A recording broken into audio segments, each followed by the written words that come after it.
Kemudian ayat selanjutnya. Al-A'rabu, adapun orang-orang Arab Badui. Siapa itu orang-orang Arab Badui? Yaitu orang-orang Arab yang tinggalnya di padang pasir, Pak. Tidak tinggal di kota, tidak tinggal di kampung. Tinggalnya di padang pasir. Kalau di Indonesia itu ya tinggalnya di hutan gitu, Pak ya. Tidak ada kampung, tidak ada kota, hutan. Nah, Allah mengatakan asyaddu kufra wa nifaqa. Kafirnya dan kemunafikannya itu lebih keras, lebih besar daripada kafir dan kemunafikannya orang-orang yang tinggal di kampung, di desa atau di kota. Wa ajdaru, dan lebih layak, lebih pantas alla ya'lamu, jika mereka tidak mengenal hududama anzalallahu, batasan-batasan agama yang telah Allah turunkan ala rasulihi, kepada Nabi Muhammad. Wallahu alimun hakim, Allah maha bijaksana, Allah maha mengetahui lagi maha bijaksana. Ayat ini, Pak, Allah menjelaskan kepada kita orang-orang Arab Badui yang tinggal di padang pasir, yang tidak punya kampung, tidak punya kota. Itu ada yang masuk Islam jadi sahabatnya Nabi. Ada yang kafir ikut pro Abu Lahab, Abu Jahal gitu, Pak ya. Memang kafir. Lahirnya kafir, luarnya kafir, dalamnya kafir. Terus ada juga yang mereka itu ikut munafik. Ikut-ikutan munafik. Hatinya kafir tapi luarnya Islam. Nah, Allah di sini mengatakan kafirnya orang Arab Badui dan munafiknya orang Arab Badui itu lebih keras, Pak. Kenapa lebih keras? Karena memang wataknya keras. Tidak punya sopan santun, tidak punya peradaban. Nah, ngomongnya keras, ya, sikapnya keras, kan gitu, Pak. Orang wong alas kan begitu kan, Pak. Orang yang apalagi padang pasir itu panas, ya, alamnya keras, ya sudah. Hidupnya di padang pasir, ya sudah. Tidak punya rumah yang terbuat dari tembok gitu, tanah gitu, sehingga punya tetangga banyak. Hidupnya kayak di kampung atau di kota lah gitu. Tidak seperti itu. Rumahnya dari kulit hewan, terus tidak punya tempat tinggal yang baku. Tergantung kalau hujan di sana, rumput di sana, dia ke sana bawa hewan ternaknya ke sana. Kalau istilahnya Pak, nomaden, Pak ya, atau gimana itu? Nomaden. Ya, itu, Pak. Kalau dari wong kafir, kafirnya lebih keras dari wong kampung atau orang kota. Kalau dia munafik, munafiknya lebih keras daripada orang kampung atau orang kota. Ya. Bapak Ibu saya hormati, Imam Ibnu Katsir, Pak, memberikan bukti-bukti kalau orang Arab Badui itu lebih kasar, lebih keras. Nek dadi kafir ya kafir keras, nek dadi wong munafik, munafiknya lebih keras. Dan tidak punya sopan santun, tidak punya. Ya. Imam Ibnu Katsir menyebutkan cerita salah seorang tokoh Islam, di mana orang ini itu termasuk pejuang Islam, hidup di zaman Nabi, tapi Allah takdirkan belum pernah bertemu Nabi, Pak. Jadi tetap dianggap tabi'in, belum sahabat. Namanya adalah Zaid bin Sauhan. Zaid bin Sauhan. Zaid bin Sauhan ini termasuk prajurit Islam. Kalau zaman Khalifah Abu Bakar merangi wong murtad ikut. Zaman Khalifah Umar merangi Persia, merangi Romawi ikut. Nah, dalam peperangan di zaman Khalifah Utsman, namanya perang Nahawun. Perang Nahawun itu orang Islam melawan tentara Persia. Di Nahawun ini Pak, peperangan Nahawun ini peperangan terbesar antara orang Islam dengan orang Persia di zaman Khalifah Utsman. Nah, wong Islam menang Pak. Ketika wong Islam menang dalam peperangan Nahawun ini, akhirnya ibu kota Persia yang bernama Madain. Ibu kota Persia namanya Madain. Setelah itu runtuh dan dikuasai oleh umat Islam. Kaisar Persia akhirnya melarikan diri, sembunyi kemana-mana. Nah, dalam peperangan Nahawun ini Pak, Zaid bin Sauhan yang ikut di situ itu tangannya kena tebasan pedang musuh sehingga tangannya putus, petil tangannya. Suatu hari Zaid bin Sauhan ini kan di rumahnya begitu. Terus beliau ini menceritakan bagaimana peristiwa perang Nahawun melawan orang Persia. Sampai bagaimana ceritanya kok tangannya petil. Tiba-tiba Pak, ada orang Arab Badui nyeletuk ngomong, wallahi inna hadisaka la yu'jibuni wa inna yadaka la turibuni. Masya Allah, ceritamu itu Masya Allah membuat aku sampai terheran-heran. Tapi tanganmu yang petil itu membuat aku curiga. Tanganmu yang petil itu membuat aku curiga. Kowe iki petil iku memang karena perang melawan musuh, karena musuh menebas kamu sehingga petil, apa toh kowe iki petil krana kowe nyolong terus dihukum petil. Kurang ajar ta, Pak. Padahal Zaid bin Sauhan ini terkenal prajurit Islam, tidak gentar melawan musuh. Tangannya petil gara-gara perang itu, sampai ada orang Arab Badui itu loh Pak, sampai tega menyangsikan, meragukan. Gek petilmu itu krana ora perang, krana kowe nyolong terus diketok tanganmu. Kurang ajar tuh Pak itu.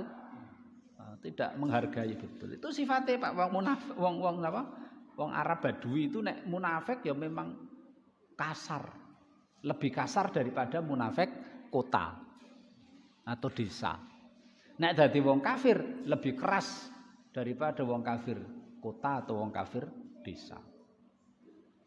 Nah, contoh yang kedua Pak, hadis diriwayatkan oleh Imam Ahmad, oleh Syekh Syu'aib Arnaud. Hadis ini diteliti, hadisnya namanya penelitiannya menghasilkan hadis ini hadis hasan li ghairihi. Hasan itu baik. Naik dari dhaif menjadi hasan. Kemudian Syekh Albani menyatakan hadis ini sahih. Dari sahabat Ibnu Abbas, Rasul sallallahu alaihi wasallam bersabda. Hadis ini juga diriwayatkan oleh Abu Dawud dan Tirmidzi dan Imam Nasai. Man sakanal badiyata jafa wa man ittaba as-soida ghafala wa man atas sultana uftutina. Apa Pak artinya itu? Man barang siapa sakana yang tinggal badiyata di padang pasir, jafa kaku kasar. Betul enggak Pak? Nah, kalau di kita kan tinggal di hutan, nomaden, tidak punya tempat menetap. Kasar kan Pak? Kasar. Apalagi padang pasir, kasar. Jafa, kasar. Wa man ittaba as-soida, barang siapa yang selalu mengikuti hewan buruan, senengane berburu. Ghafala, lalai dia, lalai.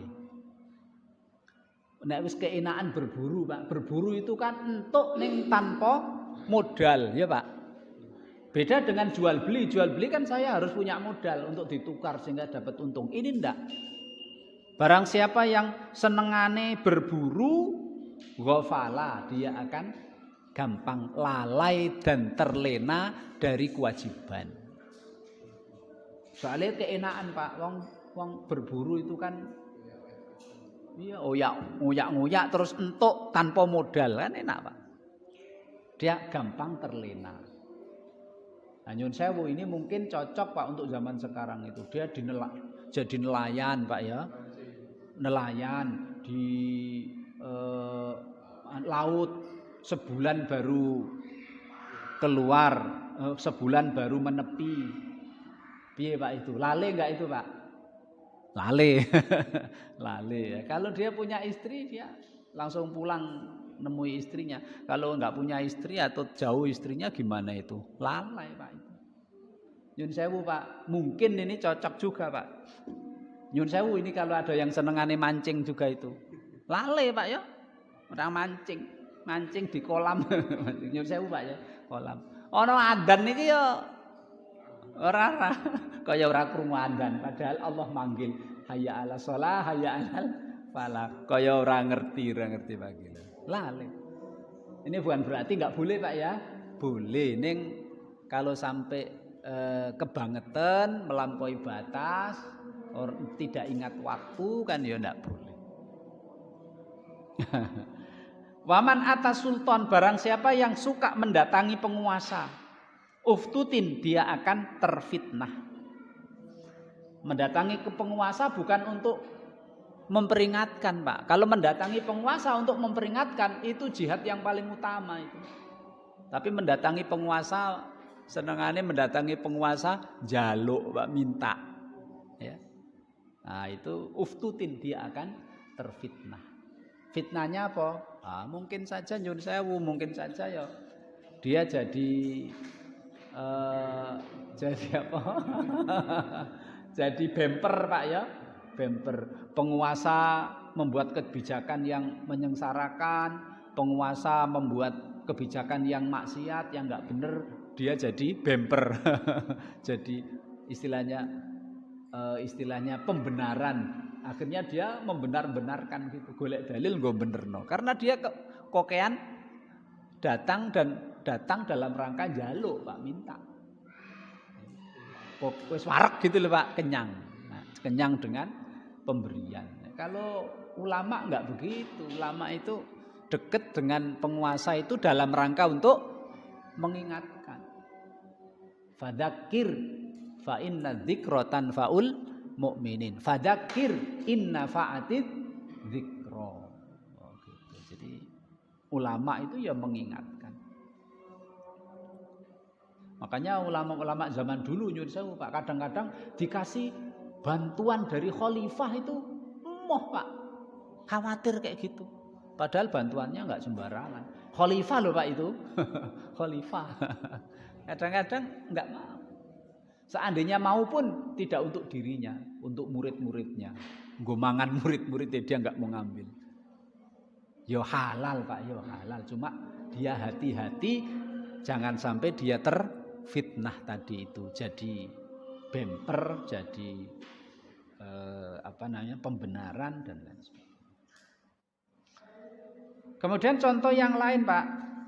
Nek wong Arab Badui itu memang wataknya kasar. Hadis diriwayatkan oleh Imam Muslim dari sahabat Anas. Dari Muslim ya, dari hadis diriwayatkan oleh Imam Ahmad, Imam Tirmidzi, Imam Nasai dari sahabat Abu Hurairah radhiyallahu anhu. Ini ceritanya begini. Suatu hari Pak, ada Arab Badui. Iki Arab Badui ini Islam loh Pak, iki Islam. Arab Baduinya Islam. Islam saja begini, agak kasar. Suatu hari orang Arab Badui ini memberi hadiah kepada Nabi seekor unta muda.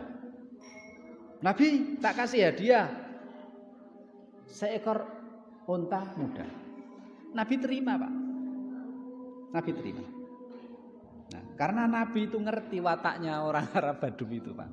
Suatu hari Rasul Shallallahu Alaihi Wasallam ganti membalas hadiah. ganti memberi. Orang Arab Badui itu berapa Pak pemberiannya itu? 6 ekor unta muda. Oh Pak, Nabi dikasih 1 ekor unta muda hadiah. Nabi balas dengan 6 ekor unta muda hadiah sebagai unta muda 6 ekor. Tapi apa Pak? Tapi orang Arab Badui itu masih manyun Pak, masih apa ya? Nggak terima, masih kurang banyak. Ngasih 1 dibales 6 itu masih cemberut mukanya itu, masih manyun, masih nah itu sama Nabi nggak enak, sama Nabi kurang apa namanya kurang hormat gitu. Padahal si jin toh. Nah itu hadis diriwayatkan oleh Imam Ahmad, Imam Tirmidzi, Imam Nasai dan Abu Hurairah radhiyallahu dari sahabat Abu Hurairah radhiyallahu anhu. Ya. Kemudian contoh yang lain. Hadis diriwayatkan oleh Imam Muslim Pak dari sahabat Anas tadi. Ini Arab, orang Badui tapi Islam Pak. Lah Nabi itu jalan di Madinah, di jalan Madinah itu Nabi jalan bersama sahabatnya. Tiba-tiba ada orang Arab Badui Pak narik bajunya Nabi dari belakang kenceng sampai ini apa Pak ini sampai pundaknya itu sampai merah karena saking kencengnya tariannya itu. Terus orang Arab Badui minta, wahai Muhammad, berikanlah sebagian harta yang Allah berikan kepadamu, sebagiannya berikan untukku. Mbak ya datang dari depan nyuwun sewu atau gimana baik-baik. Enggak Pak, tarik langsung itu. Untung Nabi Muhammad itu Pak, Masya Allah. Nabi Muhammad noleh setelah dilihat wong Arab Badui. Akhirnya Rasul senyum saja. Pak kalau kita kaplok Pak ya gitu. Nabi senyum ya Allah, senyum. Terus sahabat ada nggak di Baitul Mal ya? Ada harta nggak? Ada Rasul kasih dia. Udah selesai gitu.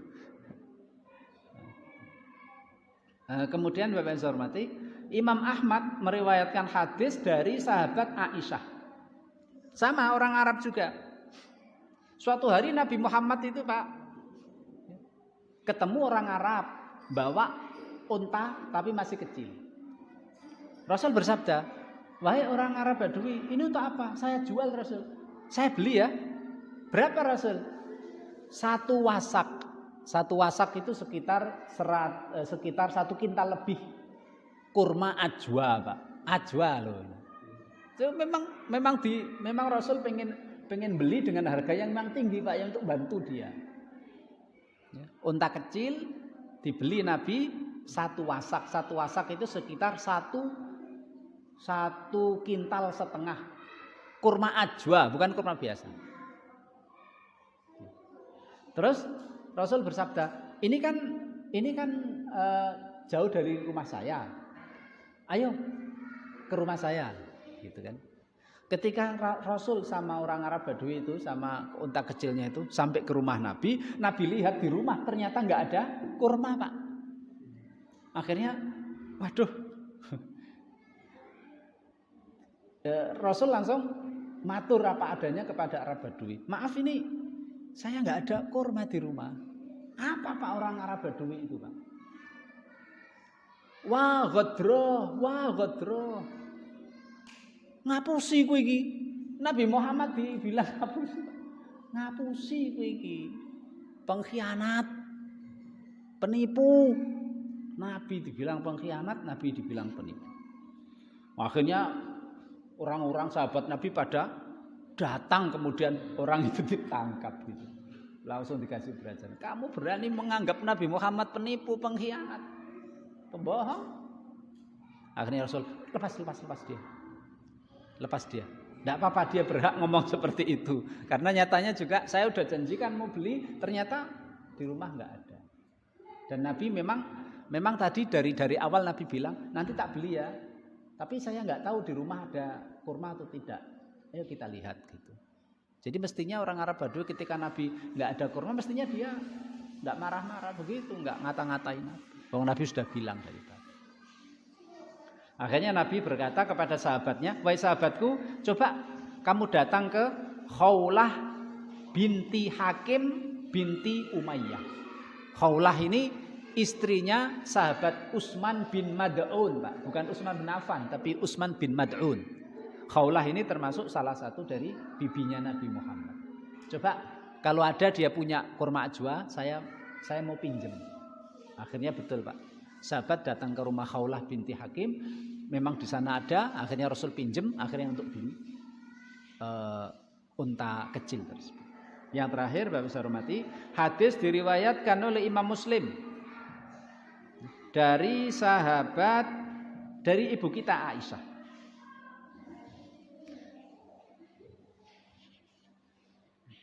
Qadimana sun minal Arabi ara Rasulillah sallallahu alaihi wasallam. Suatu hari beberapa rombongan Arab Badui datang menemui Nabi. Nah, orang Arab Badui ini Pak, melihat sahabat-sahabat Nabi di kota Madinah itu, di perjalanan mereka kan ada yang menciumi anaknya gitu loh Pak. Anak-anak kecil diciumi gitu. Arab Badui langsung tanya, langsung berkomentar. Atuqabbiluna subyanakum? Wahai Nabi Muhammad dan sahabat-sahabatnya, apakah kalian menciumi putra-putri kalian? Sahabat menjawab, "Na'am, ya." Kalau mereka orang Arab Badui menjawab, berkata Pak, "Lakinna wallahi ma nuqabbil." Kita ini enggak pernah menciumi anak-anak kita. Itu kan watak kasar Pak. Anak enggak pernah dicium. Gimana itu?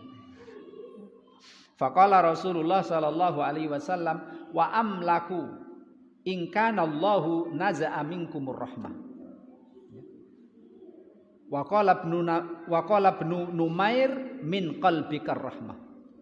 Kalau itu kamu lakukan terus, Allah mampu untuk menghilangkan sifat kasih sayang dari hati kalian. Jadi dilarang Pak ya. Bapak-bapak enggak pernah menciumi anaknya, itu dilarang. Rasul mengancam, hati-hati, Allah bisa menghilangkan sifat kasih sayang dari hati kalian. Nah itu, inilah kasare wong munafik. Gitu saja Bapak yang saya hormati. Sebetulnya masih ada 2 ayat, nanti insya Allah sifat orang Arab Badui ini, 2 ayat berikutnya insya Allah kita ambil pada kesempatan yang akan datang. Jadi itulah orang-orang Arab Badui. Subhanakallahumma wa bihamdika asyhadu an la ilaha illa anta astaghfiruka